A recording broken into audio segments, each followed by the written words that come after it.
Everyone, this is Olga from Eagle, and once again I want to cover my favorite place in the whole wide world, which is of course the Hermitage Museum.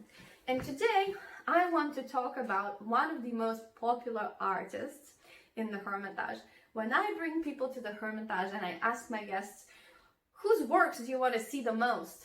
This artist is one of the artists that is named most often, and that is Caravaggio. Now, we might wonder why Caravaggio is so popular with people, but my theory is that he is so popular because his works are all either about the pleasure of life and enjoying life, or they are all about mystery. They're dark and gloomy. And the picture that we have at the Hermitage is of the first category. It's all about joy and pleasure.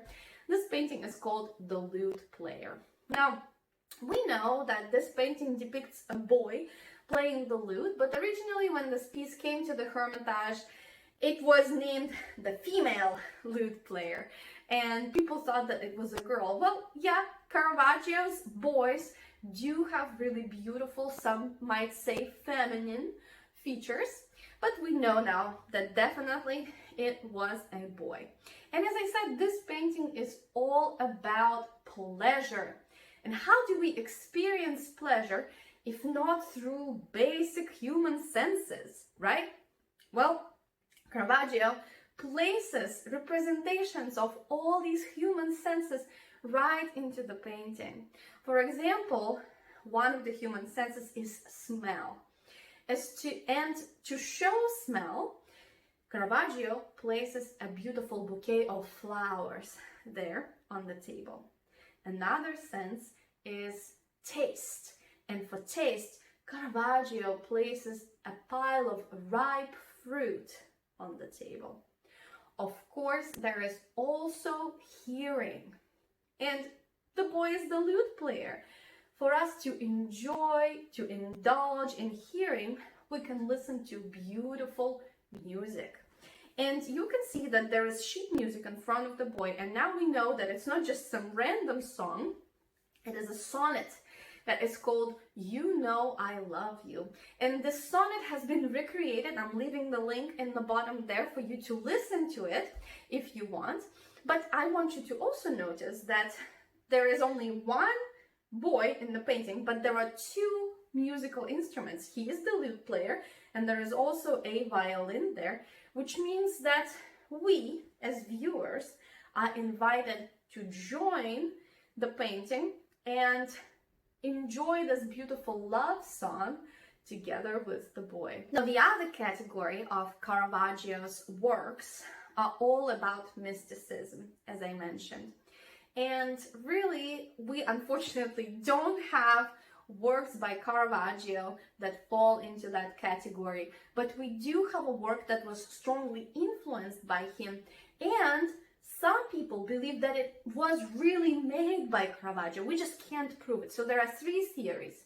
Either it was made by an unknown artist, sometimes it is attributed to an artist, Lionello Spada, and as I said, the third theory is that Caravaggio himself created it. The painting is called the Crucifixion of Saint Peter, and there is another version of it that is definitely attributed to Caravaggio, which is in Italy, in the chapel of Santa Maria del Popolo. And according to the story, Saint Peter wanted to be crucified upside down because he believed that he wasn't worthy of being crucified the same way as Jesus Christ. And if you compare this work with earlier works of Italian art, where things are just so bright, so beautiful, it's all about the aesthetics. Caravaggio does a completely different things.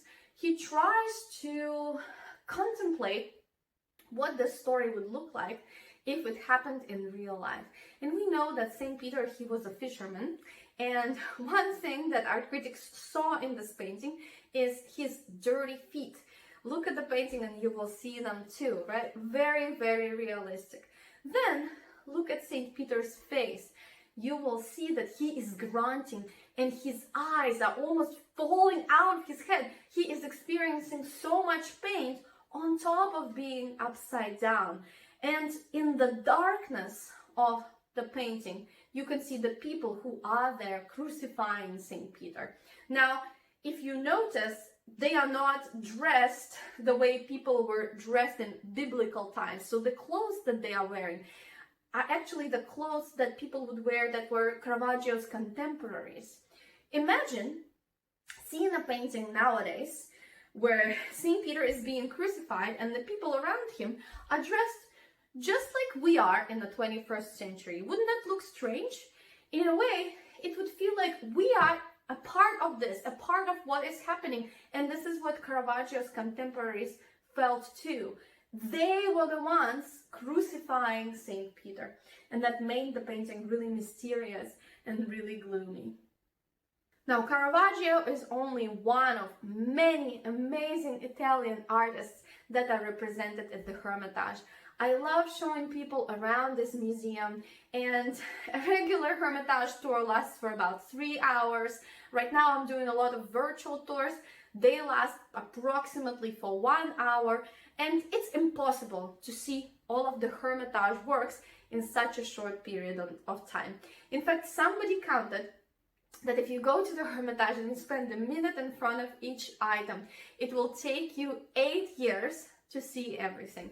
Well, I'm not offering you to spend 8 years exploring the Hermitage Museum, but if you do want to know more about this amazing museum and have a deeper dive into our amazing collection and our beautiful buildings, I invite you to take my Hermitage course. The course consists of video lectures that I give about different parts of the collection. Now, you can either watch them all, or you can only watch the lectures that you find interesting, right? You don't have to like all of the art. And the lectures, of course, will have PDF files that have all the dates, names of paintings, information about where to find the pieces, and a lot of other extra information. You can access the course anytime that is convenient for you, and you will have unlimited time to do that. You can study it now, and then if you decide to come to Russia and actually visit the Hermitage, you can brush up on that same knowledge. If you are interested, there is a link under this video. I hope to see you there, and bye!